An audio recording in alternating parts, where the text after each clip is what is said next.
Let's say that both Ben's shoes and Jason's shoes are publicly traded companies. And that's all that means is that both of their shares are traded on exchanges. Maybe it's the NASDAQ or the New York Stock Exchange or some other exchange. And the going price on those exchanges, the last closing price for Ben's stock was $21.50 per share. And the last closing price for Jason's stock is $12 per share. What I want to explore in this video and probably the next view is what is that saying for what the market thinks these businesses are worth? So in both of these situations, they have 10,000 shares. And remember, the shares are a split of the owner's equity. It's not a split of the assets. It's a split of just the equity part right over here.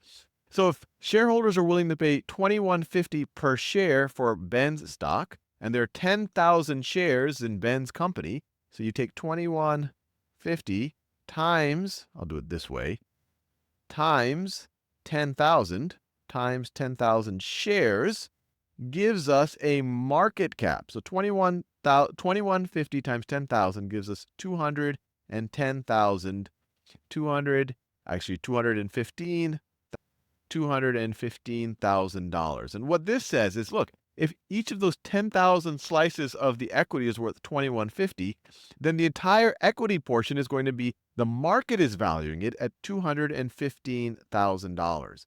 And this calculation, this multiplication of the market price per share times the number of shares, this is called the market cap. The market cap, short for market capitalization, the market cap of the company. And all it is, what is the market valuing the equity part of Ben's company worth? Let's do the same thing for Jason's company. You have $12 per share. So you have $12 per share times 10,000 shares times 10,000 shares. That gives us $120,000 market cap.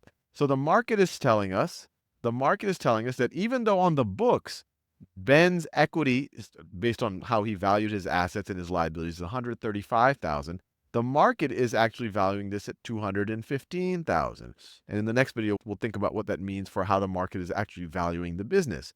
In the case of Jason's business, this, instead of a $35,000 of equity, just straight up from what's on the books, the market is valuing this piece right here at $120,000. So hopefully that gives you a little sense of what shares are a share of, their share of the owner's equity, not of the assets, and also gives you a good sense of what market cap is. It's the market's value of the owner's equity. And notice in both cases, and it's usually the case, it's going to be a different number than the book value, the number that's actually on the books.